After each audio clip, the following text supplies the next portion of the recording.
3. I am Jenna. With me is Brien, the birthday boy.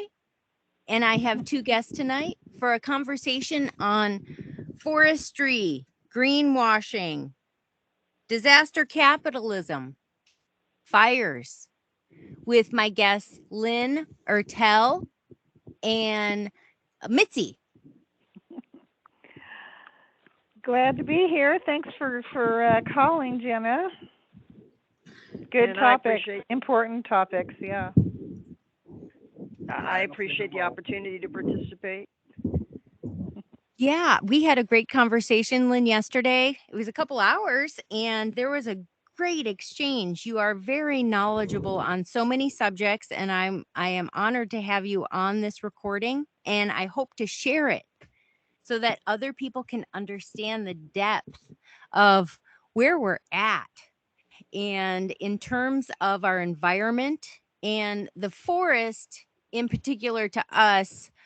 Mitzi and Brien and myself were on the Pacific Northwest, and wildfires are an issue, but we have to take it way back because the greenwashing, the environmental movement is very complex. And Jerry, just like I'm sorry, Mitzi, It's just okay. You can call me Jerry.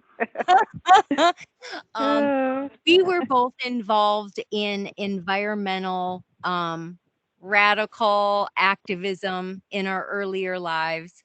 And, we get scooped up because we love nature and everyone inherently does living on this planet. But, how this is used to create even more conflict and more economic struggle in terms of politics, religion, the whole gamut, because we're all sharp to the idea of a communitarian synthesis of all isms is kind of leading a religious wave of Gaia worship, and this green agenda 21, agenda 2030, and it is taking control of our natural resources. So, we can lead off, and I'd love for everyone to just add their thoughts because this is important information that isn't necessarily common on the mainstream media for sure. So, Brien, do you want to start off with your thoughts? No. Go ahead. Okay. Lynn, do you have any beginning comments on this subject? Do you want to flesh out a more descriptive definition of greenwashing, which maybe some of your audience might not be familiar with? It's sort of a term. I don't know. How do we say word of a technical term? What's the term I'm looking for? Term of art. Greenwashing is sort of a term of art.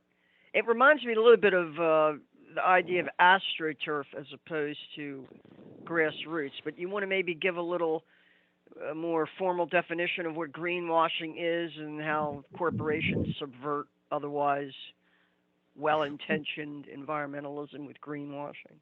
Well, in the most recent acronym that I know of, the environmental social governance, and that is, it seems to be a corporate agreement for environmental sustainability. And corporations that want to do trade with each other with this carbon credit system that already exists, they have to do business with other companies that are agreeing to those terms. Otherwise, their credit is lowered. And this is kind of bridging the idea of this carbon credit economy, because I do think that, well, I don't know, in the past 10, 20 years, the cause of climate change supposedly is the carbon emissions that are heating up the planet. I guess that's one point of entry for this conversation. When we hear the term ESG, I'm hearing that used a lot, Yeah. which is an acronym for want to run that because I kind of I I sort of associate it with the term stakeholder capitalism. That's another term, and that and public-private partnership. But what does Yeah. ESG stand for again? And every time we hear them talk about hedge funds and the large bankers and investment houses have now radically shifted toward this ESG model, business model. You want to kind of Well, sure. The environmental social governance, I think it rolls out directly from the UN with the 17 sustainable sustainable development goals. I think it's directly relative to the UN dictates. And this is in the corporate world. So ESG compliance for a corporation would adhere to those 17 goals.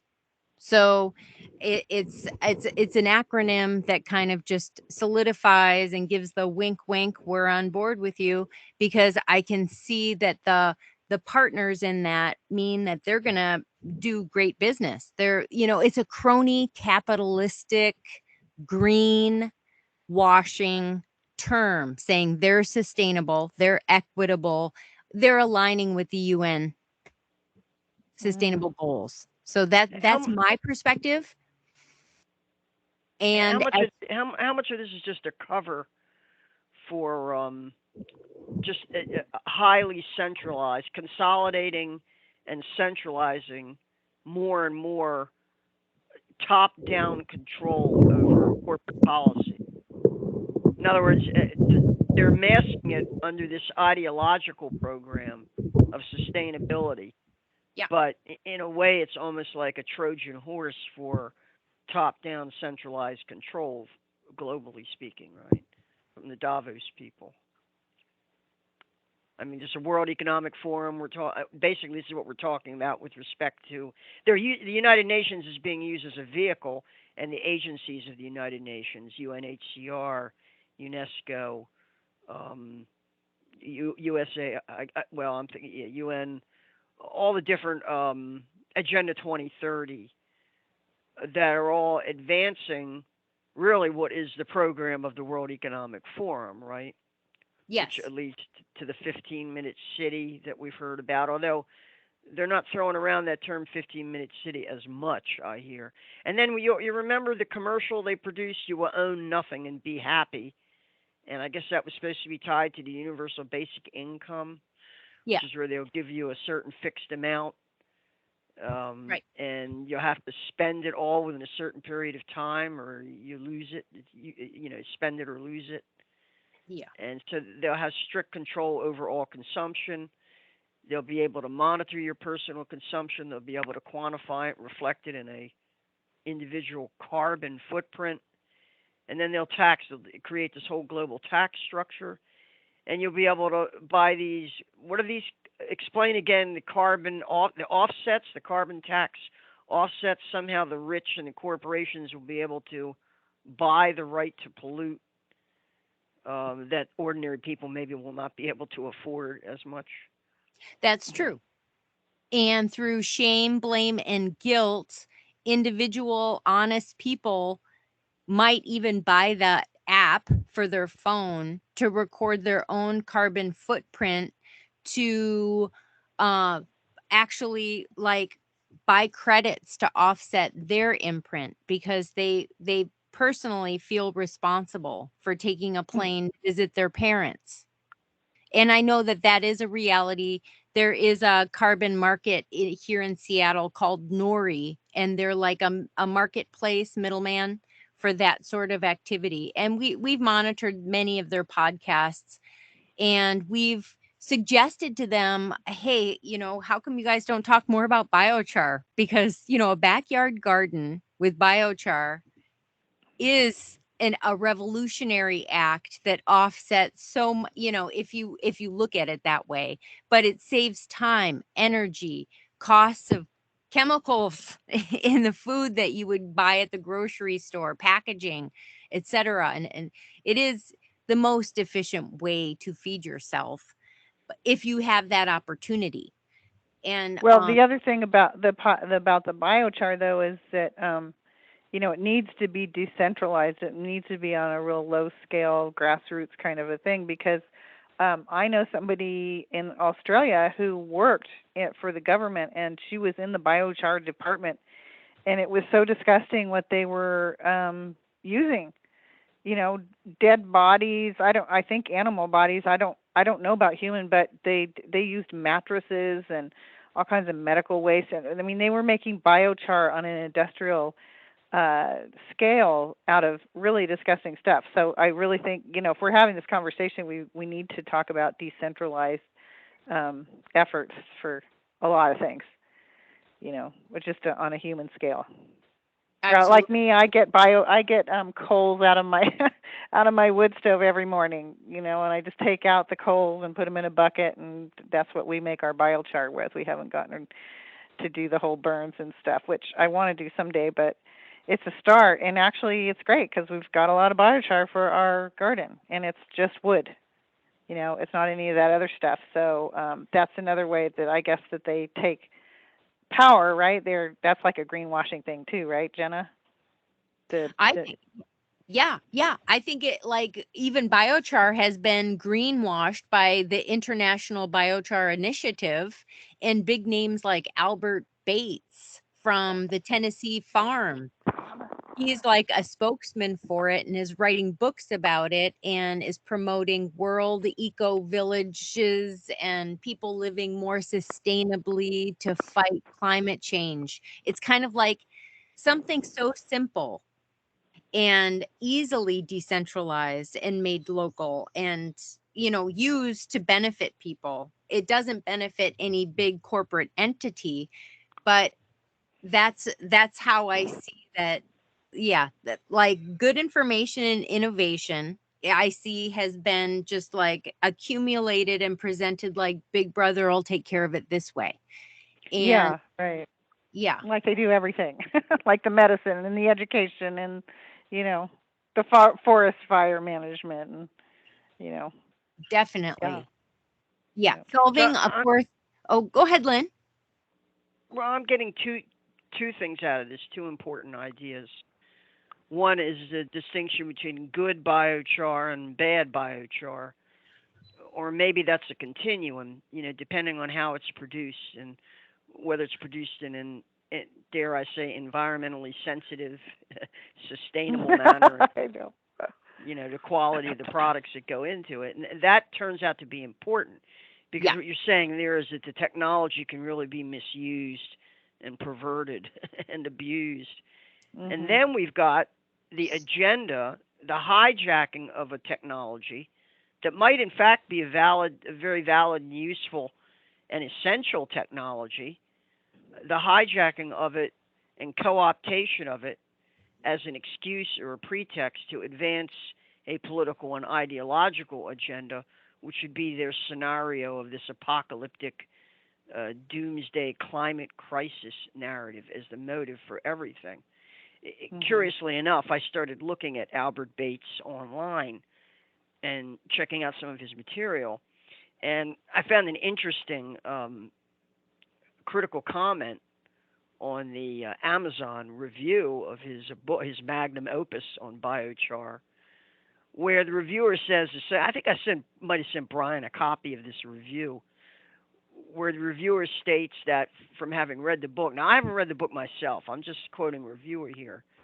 But he says basically Bates never once in the book really explains how to produce biochar. He has an extensive discussion of the use of biochar in pre-Columbian Amazon basin region, which is a very unique area. It's an alluvial floodplain. It's not a floodplain. It's not like we talk about civilization in the Nile Delta or at the junction of the Tigris and Euphrates, which are in the middle of like desert regions where you get these heavy rains once a year, and that flooding is what supplies the fertility for that area. And so you see civilizations that developed in these river valleys, the Tigris and Euphrates, the Nile, the Indus, the Yangtze. But in South America, in the Amazon basin, it's a very different environment. It's not like a desert with these rivers that flood once a year. Instead, it's a heavy rainfall, rainforest, alluvial floodplain, and that's where biochar, if you want to call it biochar, because we used to call it slash and burn. Is it really unfair to refer to biochar as slash and burn agriculture, where you just burn down whole areas of the jungle so that the ash creates a kind of biochar, the decay of the ash over all this material then creates a super fertile soil. Is it unfair to conflate this idea of slash and burn agriculture with the concept of, is that a bad form of biochar or a good form of biochar? Well, Mitzie says there's people up in her Mount Shasta region harvesting this material from recent forest fires, and a pretty well-known YouTuber down in the same region, he's doing the same thing. But Mitzie's concern is the toxic fire retardants that were sprayed from aircraft.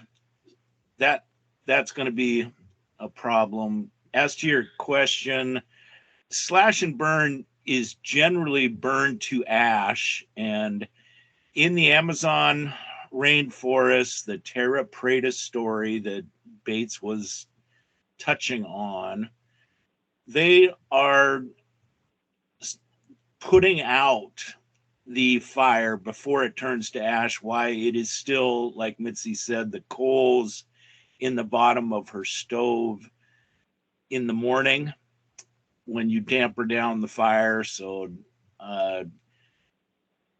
no, biochar is more like a charcoal type, the thing that you would put on your barbecue, not ashes. So high heat, but denied oxygen is the environment to create biochar, whereas just a slash and burn, it's less controlled.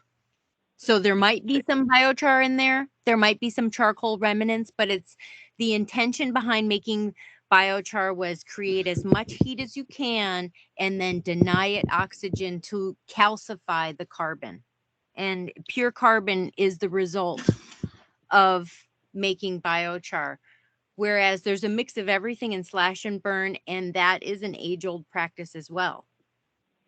But is Albert Bates misleading us in his book when he basically introduces the idea of biochar by pointing to the Amazonian rainforest, to the slash and burn? I mean, in other words, is he really confusing the issue there, or is he just sort of conflating it wrong? Or I think the interpretation or how he's conflating it, because the Terra Preta dark earth in our understanding, because we did watch a documentary, The Secret of El Dorado, and it was an entire civilization that were containing their sanitation, and they found all these remnants of clay pots, and they concluded that that's how they were containing their feces and creating char and fertility to create like a huge civilization down in the Amazon. So they had an agricultural system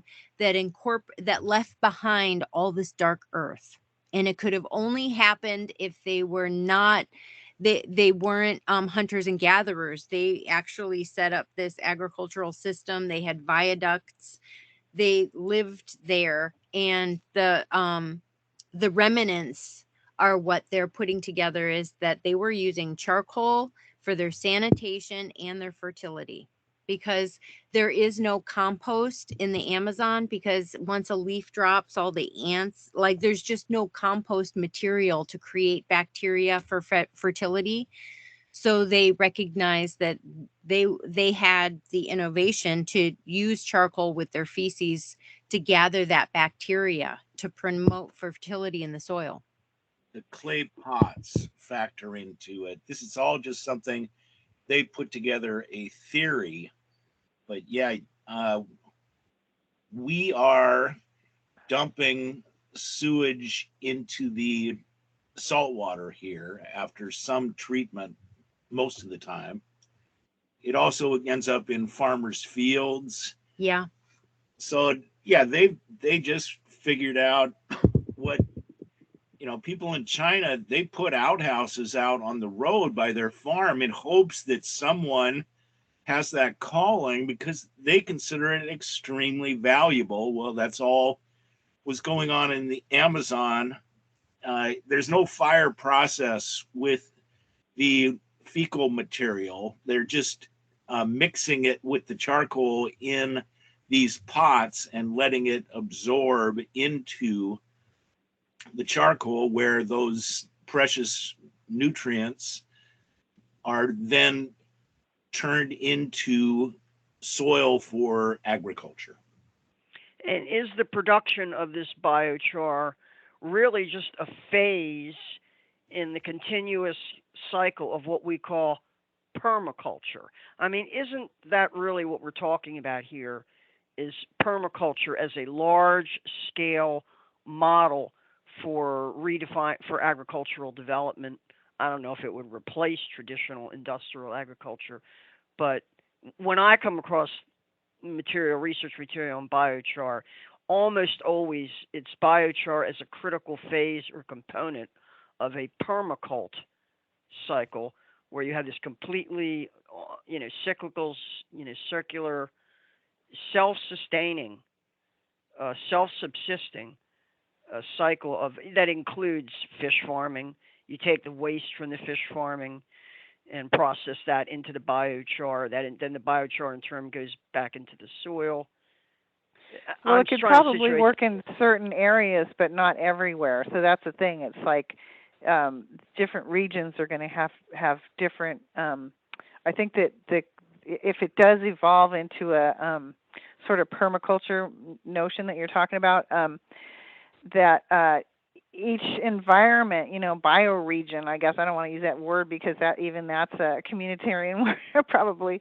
The bioregion is basically like a watershed or something, or an area that would share, just an environment, right? So like you were saying, that it worked in the jungle, but something else works in the Nile, in the Yangtze, and so each region, the people who live there would probably be figuring out like how to incorporate these different things best, not just like one template. That's the problem I see with the permaculture is that it's kind of also gotten usurped by these communitarian efforts where there's people trying to sort of rubber stamp everything like, okay, this is what you have to do and this is permaculture. And that also tends to include things like climate change and other things that are not, that are part of Agenda 21 basically, and the whole trying to push this agenda, so that they've got their tentacles into the permaculture movement. That's what I've seen. Right, so you're describing the use of conflation. They're conflating these concepts in order to sort of sneak in what amounts to a communitarian agenda. But that doesn't necessarily invalidate the idea of a bioregion. Yeah. But when they use the term bioregion, they're looking at it as a top-down administrative construct. Yeah. They're not looking at it at all as like, the people who actually live in the region know what's best for how to adapt, what constitutes a sustainable growth environment. Where's the direction coming from? So right. Yeah, go ahead. Well, I saw this in Albert R. Bates' book, that he really didn't explain much at all about how to actually make biochar. It was biochar. It was very kind of obscure the way he put it. And then it turned out all he was really doing was sort of setting you up so he could introduce climate change, top-down control, communitarian, all. In other words, he was just using the biochar as kind of a hook to get people into his political agenda. That was the drift that I got from the critiques I read of Albert Bates's book. That And I sounds right. can't remember the title of the book either, but Burn. oh, Yeah. That was the name of the Yeah. title. Yeah. Burn. Wow. So, right, and then because he maybe they says do have. Yeah. his claim Oh, is we're going to end up like Venus, right? The planet is heating up, and we're going to end up yeah. super hot like Venus. Is that his So they're just like nightmare? they're just sort of like, yeah, I guess presenting this idea of burning everything, which is what they're doing, with these forest fires and stuff here. I mean, these are not wildfires that's happening in Northern California. They're not wildfires. These are intentionally started, and they're just such huge fire. They're like fire bombs. I just walked up into an area that burned last year, and it was shocking. You talk about Venus. Yeah, it's like you walked into a different planet, because this area that was so lush and so like you could walk in your bare feet up there before, because it was so soft and moist, and there was creeks, and the soil was really, it was healthy environment. And now it is like being on a different planet. The earth, the soil is just completely charred. It's turned into like crushed moon rocks or something. That's what I would imagine, you would see if you believed in that whole thing. But that's what, it's just like crushed rock now. Everything. You walk around for miles and miles. I mean, yeah, we drove through it and got out and walked around a bit, and it was like, whoa. We were going to look for mushrooms because it had rained. It got hot and then it rained. So we were like, yeah, let's go look for mushrooms. And we go up there, and the whole place is just like, whoa. It was shocking, like we just walked onto a different planet. California has California has always had controlled burning, right? But this is not the same thing. What you're Well, the describing. native people definitely control burned. Yeah, that was part of their culture and their livelihood, because these are basket making people, and there's lots of grasses and shrubs and things that are really important for basket making, and so fire was an integral part of the whole basket weaving culture. Yeah. Would it be But paranoid? they knew what they were doing. Would it be paranoid to suspect that? Well, I've heard these charges made that the state of California has deliberately contrived a policy of not doing controlled burns when they're required, and not clearing deadwood out of the forest, and in a sense engineering a crisis situation in order to create, crisis is an opportunity for them to impose strict down measures, cutting off. Well, when I remember when they claimed that high winds were threatening wildfires, that became the pretext for shutting off power, electrical power, to vast regions of California, where they said that high winds posed a risk of knocking down power lines, and that in turn this could trigger wildfires. And so they kind of create this crisis situation where they then have a pretext to impose habits and conditioning of energy rationing, is what I saw happen. Well, yeah, but the high winds are also can be orchestrated. This is called geoengineering, and they have technology that can mess with the weather. And I've seen so many times. In fact, it happened at our house, where I came home one day, and we actually came home early because it was really hot, and we were just going to go take a nap because it was so hot you couldn't even do anything. And I just, for some reason, opened my back door, and there was smoke billowing. Like I thought the next door neighbor house was on fire. It was so smoky. And then the wind picked up so incredibly high. And this thing just went within 10 minutes. It could have, if I wasn't home, the whole neighborhood could have gone up in flames, because we all have tanks of propane in our backyards. We're real rural here. And all these tanks could have gone up, and all of our houses would have been burned. But I happened to be home, and I called the local fire department. They're great, but and so they came out, and they did spray fire retardant, I noticed, on the neighbor's house, because there was nobody living there at the time. But yeah, so because it's like, there's so much weather modification going on. and it's not being talked about. You know, people are talking about these fires, they're talking about the droughts, they're talking about the water shortage, but nobody's talking about why these fires are happening, who's starting them, who's, you know, you've heard, you know, Dane Wigington, right? You know his work and stuff. Like, he's been exposing this for a long time, but and I've been seeing it, the other individual firsthand. I'm familiar with out in California is who for many years has talked about the kind of weapons that you're discussing is Deborah Tavares. She's got several videos out on this. Have you heard the term fire NATO used at all, and what does it mean to you? I have never heard that term. I think it's like a tornado where the heat. Yeah. The heat is creating that in the vortex, sort of a vortex, a vortical. Yeah, it floats in the air and it moves around. It's total bullshit. They are doing that. I was up in that only happened 1 year though. That was pretty an anomaly. Wow. It hasn't happened since then. And they did that with storms coming down the Klamath River. They called them weather pods. And people believed them. They were like, "Oh yeah, there was this weird weather pod went down the Klamath River and took out all these trees and did all this damage." But it was, I don't know what kind of technology they're working with, but these are some psychopathic creeps, and they're really messing with things bad. I did hear about that. I was up at a ceremony, a Native American ceremony up in Medicine Lake in California, and a U.S. Forest Service person came to our camp and hung out and was talking about that. That was the only time I've ever heard of it. But immediately in my head, I was like, oh my God, this is geoengineering. That's not normal. When have you ever heard of that kind of thing happening? No, it's a weapon. Yeah. And I do also think that the smart meters have quite a bit to do with some of these burns, like in Paradise.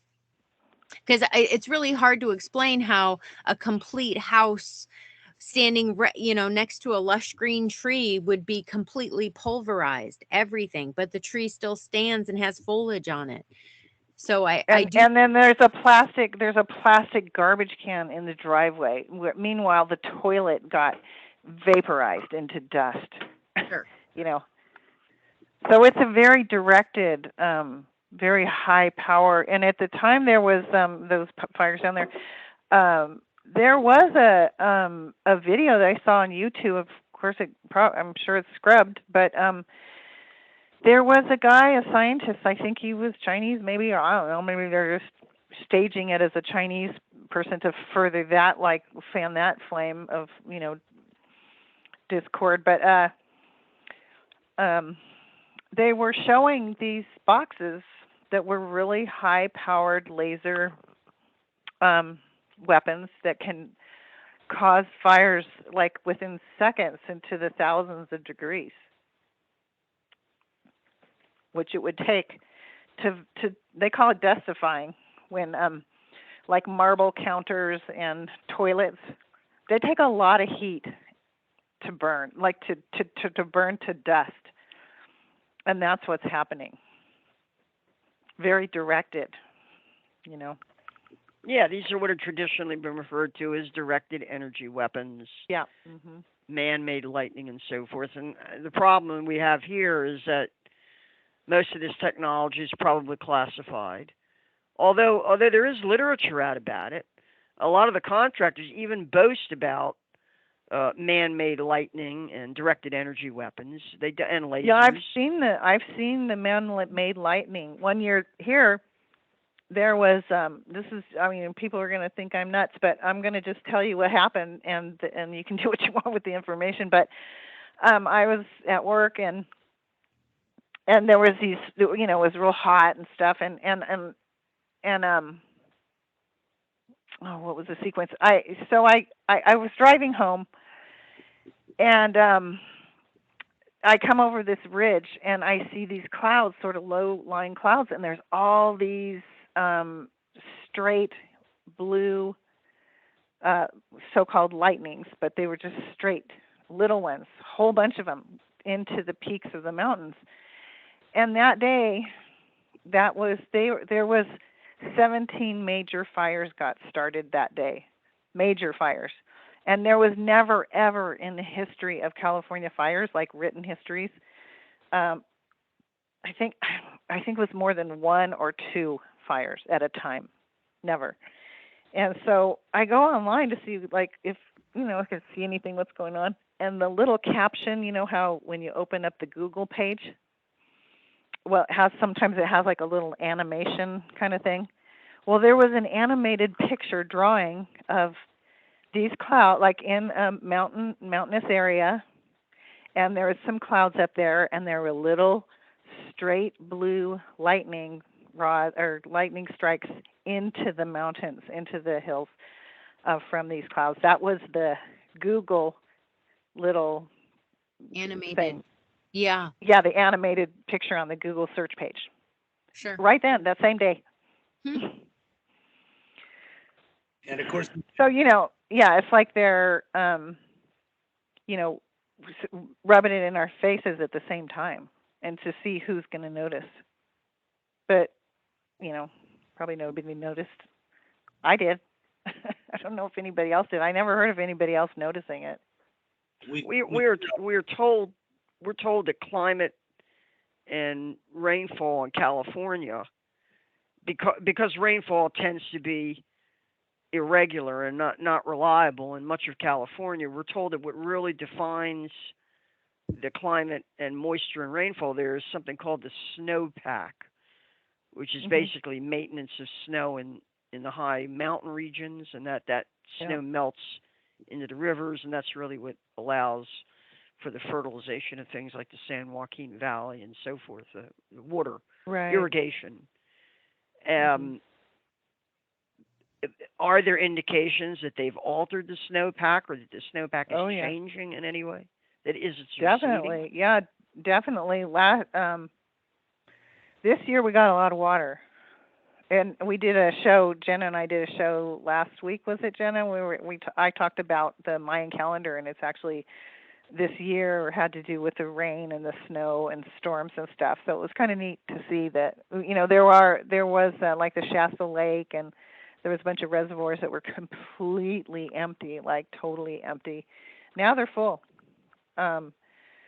So sometimes I wonder if they're just like, when they back off of doing things, then if it is the natural cloud cover, the natural weather patterns start to form again.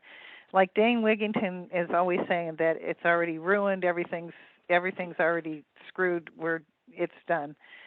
But I think that if we backed off of this geoengineering stuff and just let nature kind of come to, I think that nature would come to a balance, and things would come to somewhat of a harmonious activity again.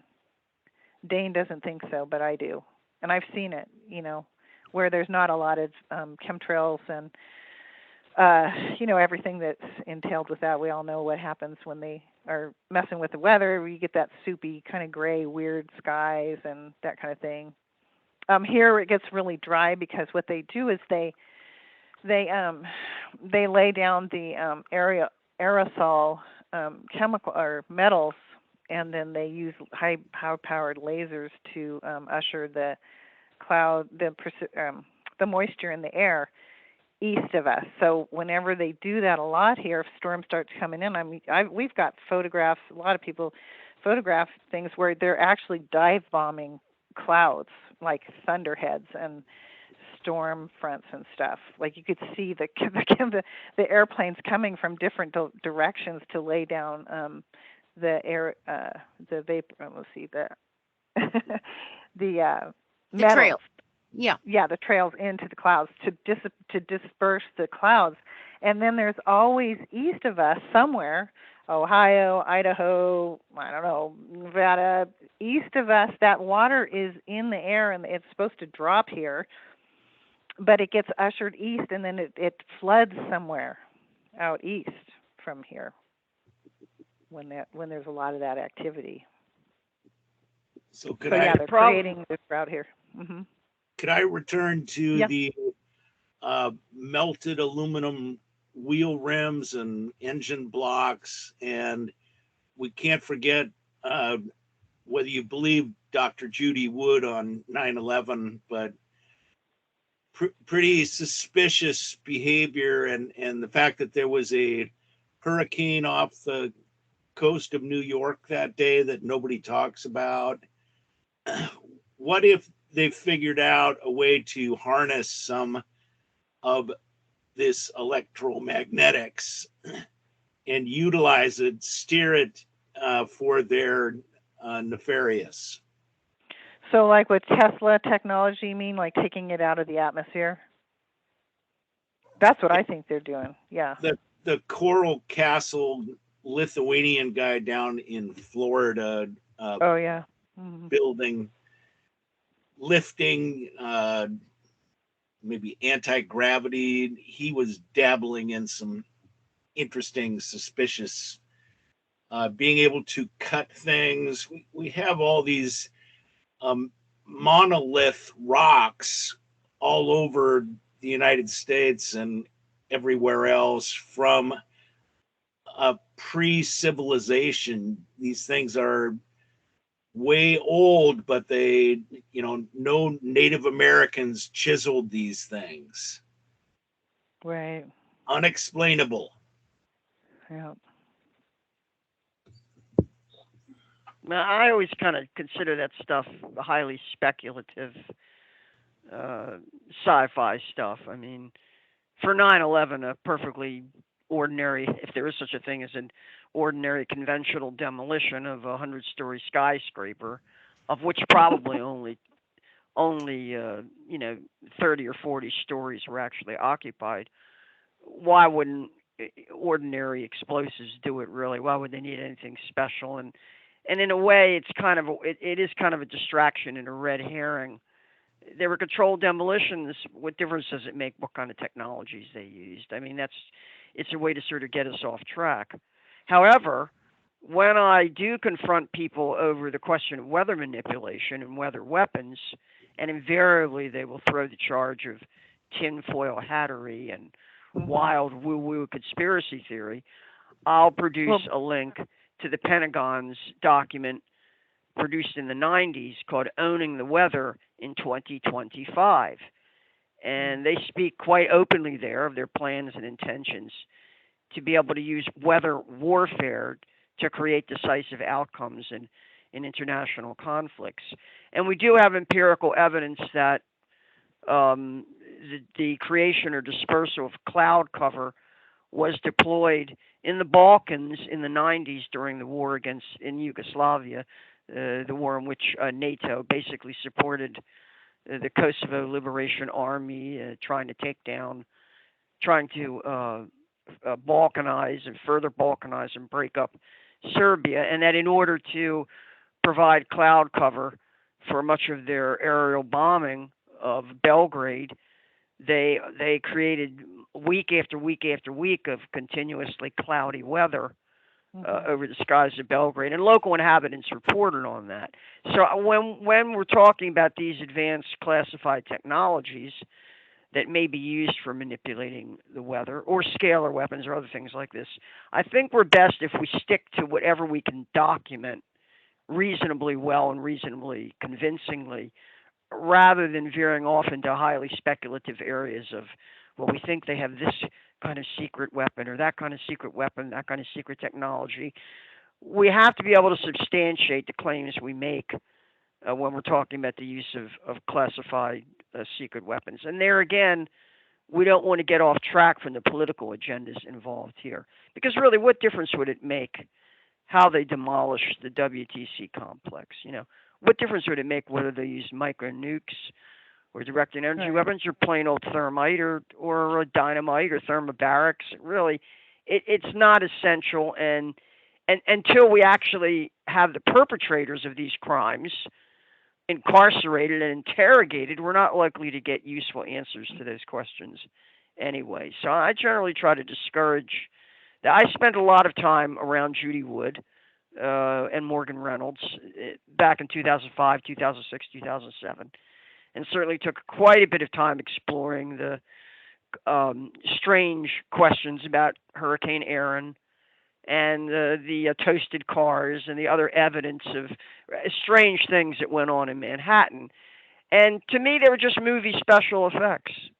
They like us talking about this stuff in a very speculative, woo-woo fashion, so we don't really get to the critical issues in the heart of it, which was their refusal, which was their ability to save millions upon millions of dollars by not removing the asbestos and the toxics from the towers and the other buildings in the complex before they simply demolished them. So that's a higher priority to me than the precise modality that was used to bring down the towers and the rest of the complex. That's really a secondary question to me, and I think something of a distraction.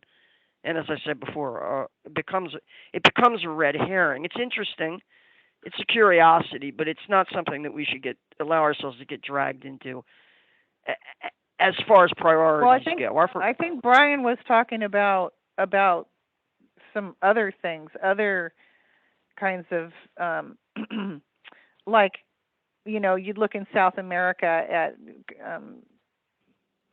Machu Picchu, or there's places in the United States. There's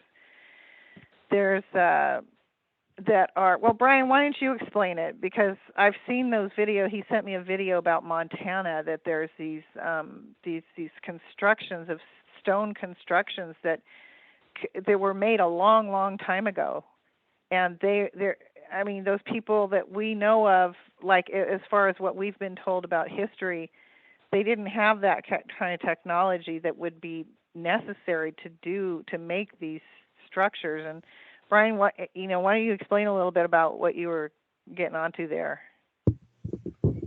Okay. I would just probably say that some theories that they were actually channeling water, and if there was a whole bunch of water from melting ice and they could utilize the flowing of water, they say waterfalls have a lot of negative ions released. There's technologies that we don't know about, and these megalith structures, you also have to move these stones.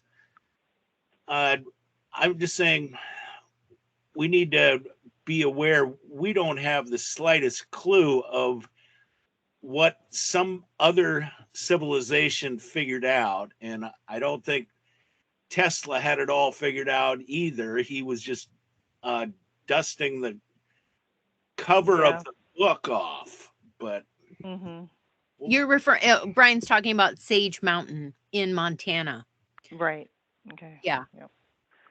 Very cool. So it's basically those stones came from somewhere else and they had to be carried a long ways, and who knows what happened. So I think that the point is that there's technology around, and who knows who has it or what they've been doing with it, but there's some strange technology being used, in a lot of different ways. And we don't really, nobody really knows exactly, what's going on with all that. Because on top of it, there's so much mind control to get people to not notice. Like, I came home one day and there was hundreds of chemtrails over our sky. I was in New York City, same thing. Hundreds of chemtrails over the skies, and nobody's saying anything. I called 911 one day. I was like, we are under attack, and I don't know what's going on, but there's chemicals being sprayed, and the police were like, what do you, but so there's a huge, massive thing going on. We don't really know. Yeah, you're right. I'm sorry, what's your name again? I'm sorry, I should have wrote Lynn. Lynn. Okay, I should think of Montana. I have a friend named Lynn in Montana. But so what exactly they're doing with the exact technology, who knows? It's but it's gotten to a lot of different levels that they're coming at us with. the measure of any civilization is water maintenance. If you look at any ancient civilization, Egypt, Sumeria, especially Rome with their aqueducts, um, building a sustainable way of life in those civilizations, the number one contingency was the maintenance and the management of water, and particularly for agriculture. And then after that, obviously, soil and air, in accordance with whatever was going on climate and weather wise. So I think we are correct to focus on water management or mismanagement or their attempt to monopolize water supply and in many cases privatize it. I see that going on around the world, and most recently in Bolivia, where they were protesting Cochabamba against efforts to privatize the public water company, and they're always trying to do that. And I think we really saw this take a huge leap forward when they started bottling water. This was something that was unknown when I was growing up. And then suddenly, I guess in about the 80s, we started to see the appearance of bottled water, which is really mostly just tap water that they're selling. And I almost wonder how much of that is more psychological and cultural than anything else, because there's no, who is to say that that bottled water is any different than the water that comes out of the tap? But what they're really doing is, and this is also part of Agenda 2030, is they're trying to redefine water as something that needs to be managed from the top down. And then you can, of course, we're already taxed for water usage pretty much, right? There's no one I know, unless somebody has a well, well water. Yeah, so here they're trying, they came around last year and gave us notices, like 2 or 3 notices, asking if we had any rain barrels or any kind of like a little pond or, I live in town within just like a normal lot. It's not like I have a big lake in my backyard or anything, or I'm like hoarding tons of water. But they wanted us to report any kind of little buckets that we have sitting around with water in them, any kind of rain catchment or ponds that we have, which would be a tiny little pond if I had one, but I don't. But anyway, yeah, they were saying then, they said in that letter that if we don't comply with this survey to tell them all the kind of stored water we have from rainwater, that they were gonna stop supplying us with water. Like they would shut our water off. They threatened you. Yeah, that's what they said in the letter. Right. So here in Central Maryland, we haven't yet got to that point, although we may with the current administration that's come in. They're into that. But the thing is, like with everything, it has to be non-compliance. Like people here just ripped the thing up and threw it away. And there was and then if they come after me, I'm going to ask them, where's the legislation? I want to see the legislation that gives you the right to limit my involvement with nature, with this God-given planet that we live on. So does California also have like here in Maryland, they have a surface area tax where they basically look at the square footage of your lot and I guess your roof to decide what tax the surface area of rainwater that you're taking in that, and they then tax that. Is there something similar, like a surface area tax for how much water? So in a way, they're taxing how much water drains onto your property here in Central Maryland. Well, the people who comply with those things, who fill them out and then and engage in that with them, those are the people that get persecuted. But the people who just rip the things up and throw them away, there's no problem. It's just like the mask, if people don't wear masks, don't follow the, whatever that whole thing happened the last 3 years. That only happened because people complied with stupidity. And this is stupid. Like if rain is falling down and I'm standing under it, is it like, are they going to measure how many drops dropped on me? And then tax me? It's just so ridiculous. If the legislature passes a law, a tax on surface area of the the lot that your house sits on, or Yeah, Yeah. that would mostly. I guess it would mostly be an attack on property owners that way. I mean, I don't know how you could Yeah. challenge that I in the know. courts. Yeah. Yeah. The, Yep. the It, county inspector comes out, and yeah, it's impermeable services, so it includes driveways and back patios. Right, They right. calculate it all up because they want, when it oh, rains, for the ground to soak up all this material, as opposed to running it into a ditch and piping, and then their stormwater system is compromised. So yeah, I think you're gonna have a tough time telling the county fellas to get off my property. Uh, Anytime you want to get a building permit to add something else, they come out and have a look around. They want to tax you properly. And yeah, I'm sure you could tell them to pound sand, but you might uh, develop some red flags where eventually they just come out and try and figure out a way to get you. The other thing that's in the news here in Maryland the last couple of days has to do with the disposal of these tons and tons of wastewater from the alleged derailment and controlled demolition of those tanker cars in East yeah. Palestine, Ohio, or so we were told. Apparently, this contaminated wastewater is being shipped in tankers to various areas around the country. And one of the areas it's scheduled to come to is right here in Baltimore, Maryland. There's a specialized company that treats wastewater, and I've heard the figure 75,000 gallons of this stuff, this toxic, poisonous, contaminated water, is going to be shipped from Ohio, I guess by rail, here to Maryland to be decontaminated. And it's created a bit of a stir here because people do not want this stuff coming here. For one thing, there's risk. What if this wastewater should derail somewhere? Um, there's and who knows? It might still be flammable. It might be. I don't know Well, whether it these will are be just explosive. stories. These are stories. They just keep coming up with these new.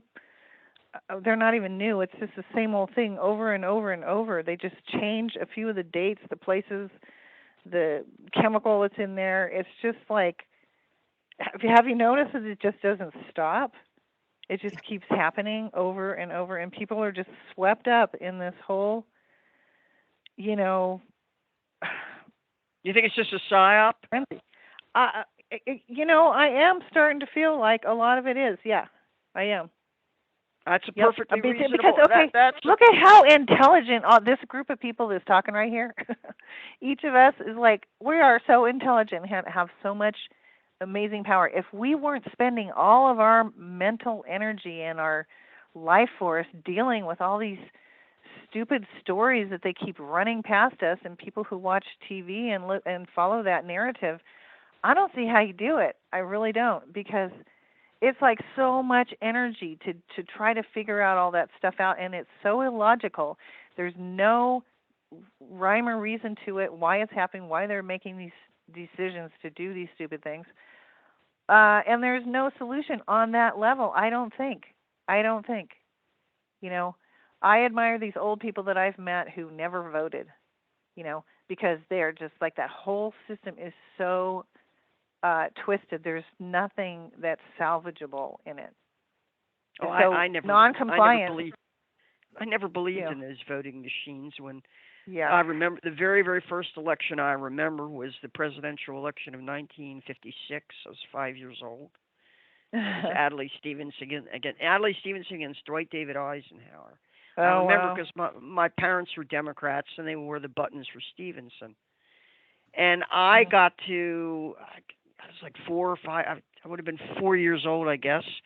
I was allowed to be carried into the voting. They had these voting booths with curtains and everything. They're machines. I remember those, yeah. And even then, I was really surprised because I had thought, well, you fill out a paper ballot and then your neighbors count the votes on a chalkboard. So even at that age, I was very, very suspicious of these voting machines. And I posed the Yeah. question, how do you know that your vote's really being counted just because it goes into a machine? Now, of course, we have computerized voting, we have mail-in voting. I think Which is one of the illusions we're going to have to emancipate people from is this notion that these elections on any kind of machine, electronic or mechanical, is to be trusted, and that anything less than a paper ballot counted publicly under the eyes of the community, the way it used to be done on a chalkboard, manually by humans, which doesn't take that long. It really doesn't. It doesn't take any right. longer than giving it up to software and machines to do, or servers that are located in Europe, which apparently Well, was the case with the Dominion server. yeah, and that's what I mean. It's just like there's all these. It just keeps going and going and going. All this technology and this. Oh, we're going to fix that. Oh, look at we're doing. It's like this, rolling in this super amazing new technology that's going to take care of everything for us, and people just buy it up. They just believe it and they go for it. It's like, here, wear this mask because there's a fake virus going around, and let's shut the whole world down. And people just did it. I have the impression that the experience of 2020 has really discredited the process itself, the election idea of elections. I think there's been a dramatic drop, collapse, catastrophe even, in terms of the credibility of the electoral process here in the United States. And you've now got anywhere from a third to a half of the population that just doesn't believe in it anymore. Oh, well, I don't. I'm like you. I Absolutely. never did. Absolutely. Yeah. And in the back of their minds, they're like, why even bother? Yeah.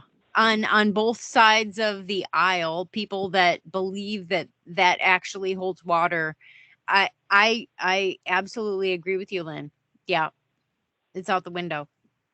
And that's going to pose a problem for people like us, because we don't want people to become so demoralized and apathetic that they give up entirely.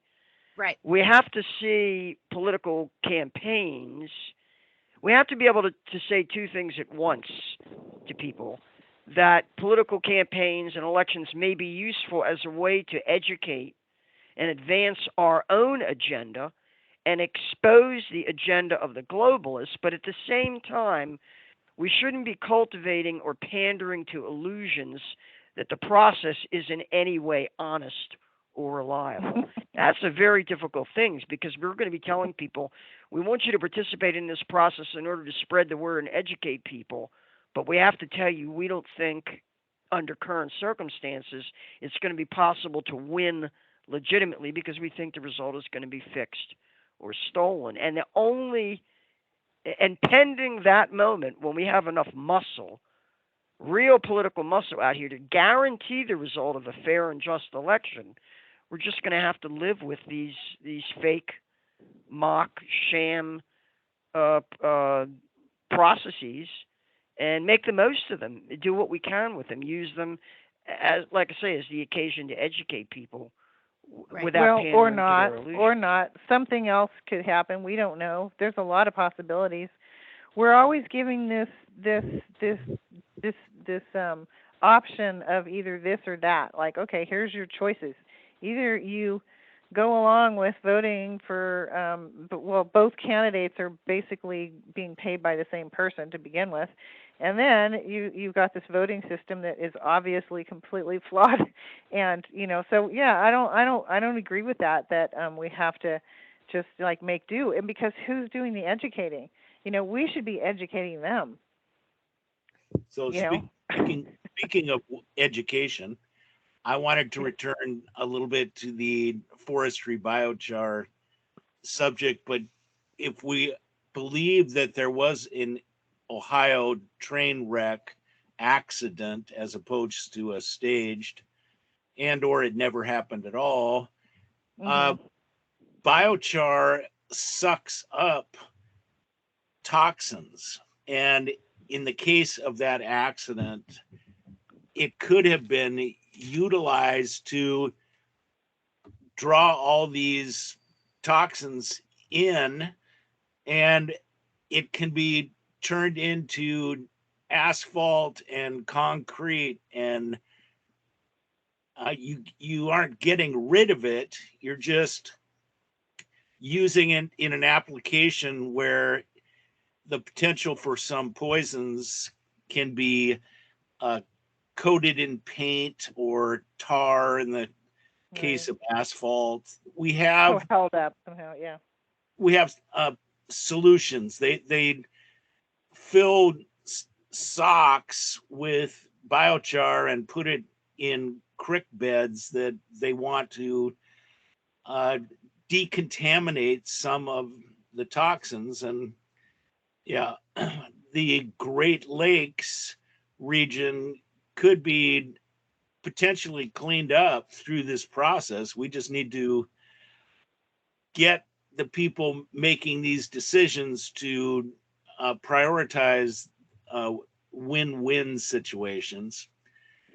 And on the biochar subject and the Amazon, the problem with forestry use of this wildfire reduction by being proactive. You're going out and you're thinning and removing some of this that's there, causing a potential catastrophic. Well, they still have the problem of, well, where is the charcoal going to go once you made it out in the forest? It has to have nutrients in it. And back to the Amazon story, they're using clay pots Mm. as latrines, and I think transporting these honey pots to a soil growing agriculture area and probably breaking the pots because that clay is rich in minerals. Hmm. And yeah, we just would need to get But some uh, potter's wheels and some water and some clay, and we'd be off and running. It is a solution. How are you going to put nutrients into this charcoal material and feed the forest? I'm thinking uh, not ruling out the humanure is the term for that waste product, but uh, hmm. soaked up in the charcoal uh, gathers a lot of the nutrients. So I just wanted to throw that in. That makes so much sense. And that's the thing, Brien, is that this whole system that we're talking about, that all these weird things going on, that might be psyops, might be real, who knows? None of it makes any sense. These people don't have brains or something. They just don't have any imagination. I don't think they really want solutions. So what I'm thinking is, and I don't know what you guys think about this, like, okay, so for me, you guys know my thing with the border situation. Like the real reason for the wall people wanted between Mexico and the United States is to keep Americans from going down to Mexico and seeing that there is still some semblance of people taking initiative to do things themselves. You know, there's that whole region in Mexico that just kicked out all the authorities, the politicians, the sheriffs, everything, and the drug lords, and they took their little space back. It was like, I guess it was as big as maybe a county or something in Michoacan, and like just because what you're describing, Brien, is something that's very decentralized. It's just coming from people. And so they would bring those honeypots back to their own, general area, and whoever needed some or whoever needs some, and put it in the present tense because, I could see that happening. But it's going to take just regular people doing it. And I see that that's happening somewhat. But and in Mexico, it's like they're closer to that kind of way of living, even though the corporate world and the whole tech thing and everything, it's very much, inundated with all that too, and the banking and stuff. but I really think that they're trying to they don't want people going down there and seeing that free enterprise still exists, because it does somewhat in Mexico still. And I see this stuff like these solutions that you're talking about, Brien, and we like to talk about on our show that we were doing on Bridget's Well, was it's going to take real people. It's going to take super like decentralizing, bringing everything down to like me and you and our neighbors, and who we're going to share resources with and ideas and skills and stuff, because that whole system is completely insane. There's nothing salvageable about it, and so there exists possibility that new systems can arise like mushrooms. They can just organically start to grow in different regions based on what needs to happen there. I have also I've seen a similar analysis to that about the wall, the so-called wall, which is really more symbolic than anything else. I mean, a border between nations is probably going to be more electronic than concrete. With drones and surveillance monitoring. Oh yeah, but that's yes, yeah. The analysis. But it's if they were always telling you one thing, and if you basically you got it, you look at what they're trying to tell you and why these things are happening, and then you go 180 degrees the opposite direction, and you look at it from that opposite direction, and you're probably way closer to the truth. That the wall is being built more to keep Americans in and to keep Americans from reaching across the border and forming alliances with our brothers and sisters and getting Mexico, any bright ideas, Yeah. And that would really, I got to say, sharing ideas. Yeah, that would really enhance our power exponentially if we could create cross-border organizations united on principle against the policies of the World Economic Forum. And not even organizations, though. Why they have to be organizations? Why not just like meet people and be talking like we're talking right now?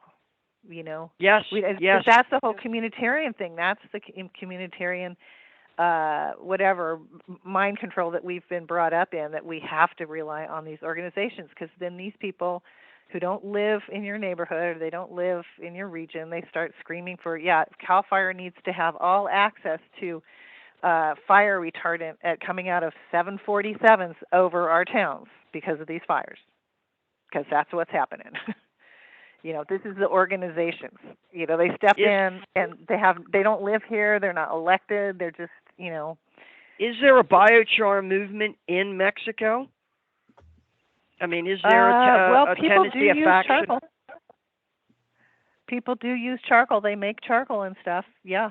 I mean, because, I don't know really, but I don't know if they call it biochar yet or what, but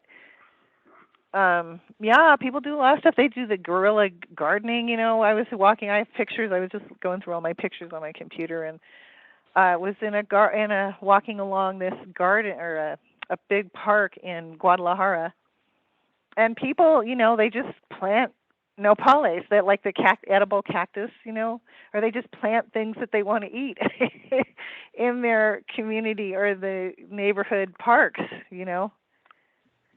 And then there's also the question of whether how easily biochar can be transport. In other words, can biochar become a profitable export commodity? In other words, the production and creation of biochar, can it be transported to places where it's needed from places where there's a surplus of it?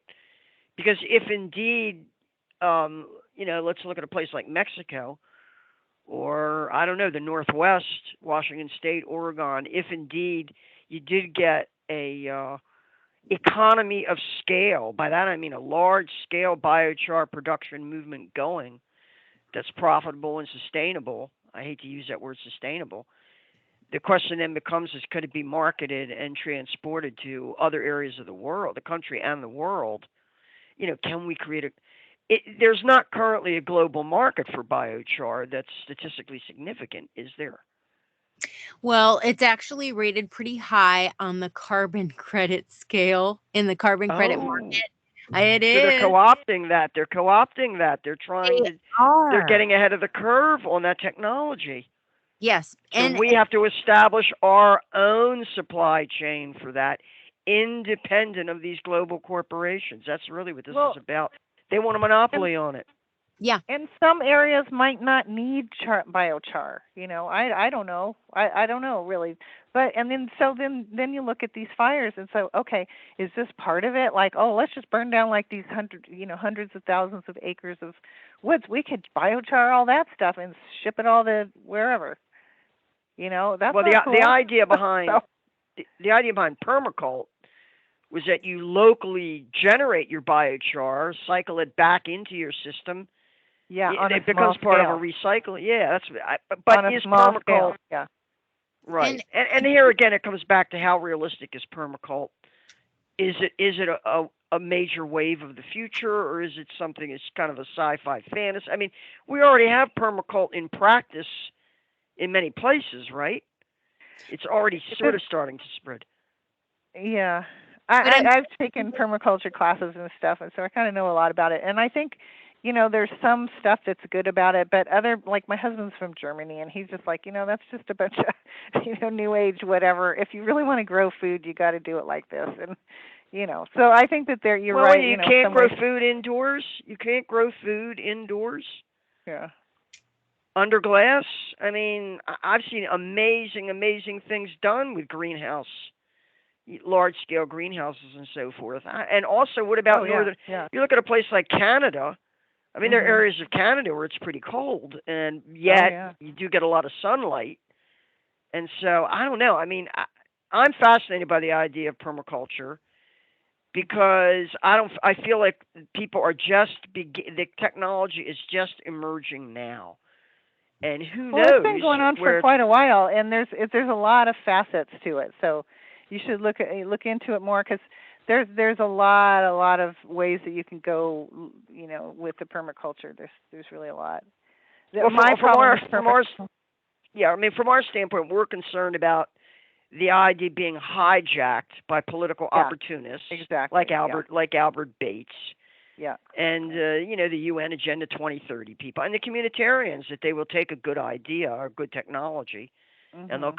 they'll hijack it and use it to advance their own sick, perverted agenda. And that's what we're always confronted with, that, aren't we? That they're going to control. Look it's the same thing with the internet and social media.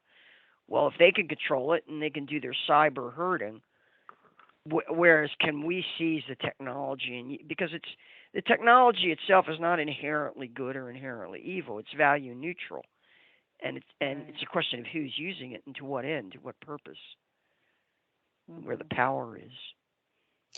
right. And if it adds to independent critical thinking application to increase the value in independent lives as opposed to hurting and disempowering people. So the idea of permaculture, I think it is, I mean, the idea of closed loop systems locally is it's most efficient. It makes more sense. And Mhm. with how much pollution in the environment, I wouldn't want to outsource things that I'm bringing onto my garden if I don't know if there's chemicals on there or if it's contaminated. So therefore, I would put out the extra effort to create what I can with conditions that I can control. And that's where biochar comes in because it is in itself inherently stored energy, and the value in its high porosity, in its linear surface. It can be an attribute for water filtration, and it can also be used in the soil, but it's also, a building material. It has so many different applications, and just hoping that people can take responsibility for what resources they have around and be most efficient with it. Because if you're reducing waste or brush of any biomass, it can be turned into biochar, and it could be stored energy for one's own use, and nobody can profit from it but yourself. And Are that's, you talking about a backyard recycling biochar Well, it could be neighborhood, it could be regional, yeah, uh, there kind of thing. are backyard kilns for people Mhm. that live in urban areas that there's no burn limitations. We've seen people that have created a biocharbecue and they just say it's a barbecue. So therefore they're making biochar in their Oh, cute. backyard, but in city limits.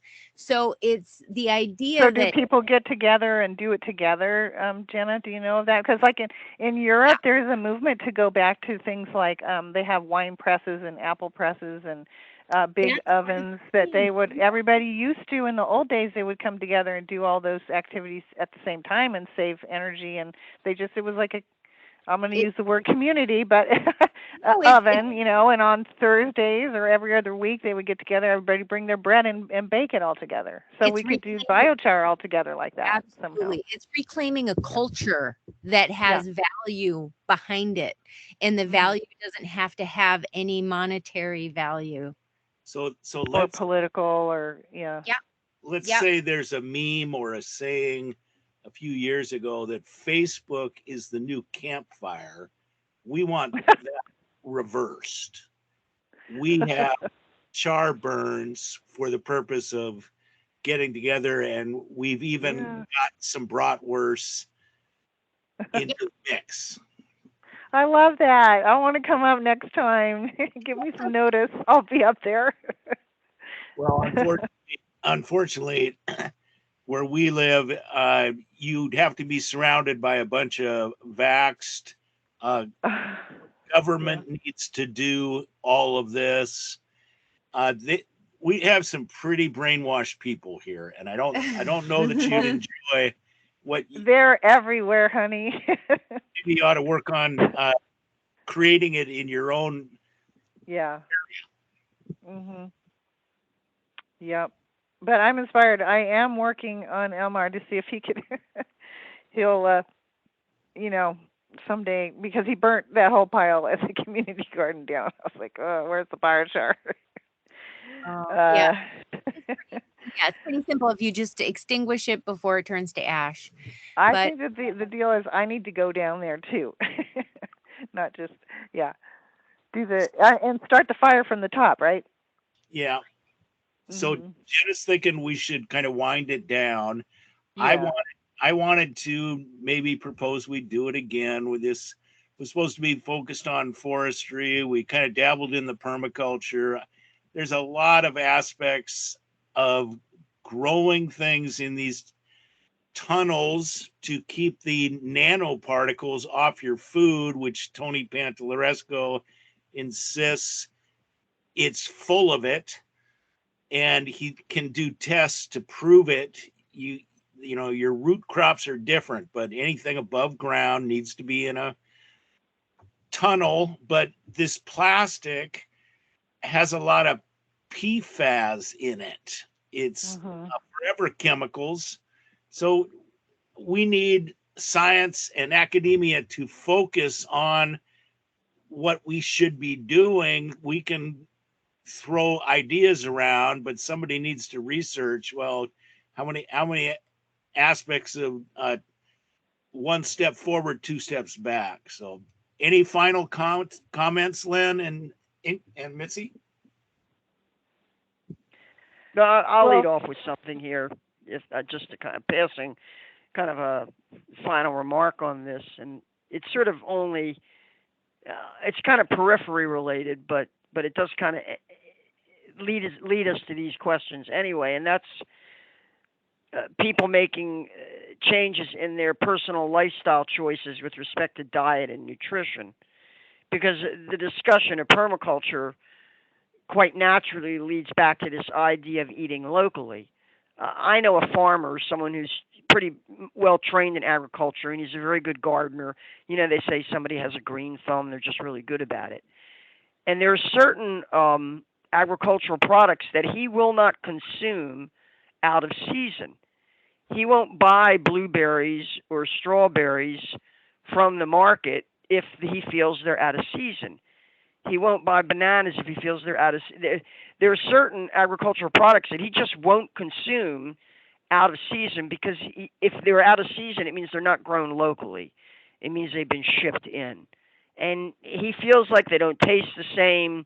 Your body doesn't react to them the same. It's kind of a radical idea, but in a way it would tend in the direction of people not consuming agricultural products that have to be transported over long distances, but showing a distinct preference for locally grown, locally raised, hopefully organic agricultural products. I don't know if such a reality is possible, but that's kind of what I'd like to end up with, that question, maybe for future consideration, whether it's realistic at all. I love it. I love it. Yep. Good thoughts. Mitzie, what do you think? Anything's possible. Anything's possible. You know, we don't have to take their choices at the smorgasbord. There's a very broad spectrum of ideas. People just have so many, you know, different skills and ideas and interests and stuff. And I really believe that our way out of this mess that we're in is for each and every one of us as individuals, in our families, in our neighborhoods, whatever, to find out what we love and what we're good at and what we're passionate about and develop that, because we're so inundated with all this stuff with social media and being hooked on devices and stuff where we're taking instructions from somebody else and from AI even, you know, from things that aren't even human. And to turn it around and to start to support each other for finding our passions and developing our gifts and start doing that, because that's where the change is going to happen. That's what I believe. When we each start taking responsibility for our own love. Yeah. Thank you so much. We enjoyed this conversation. Thank you both, and have a good night. Okay, thank you guys. Yeah, good night. Bye-bye. Talk again soon. Bye.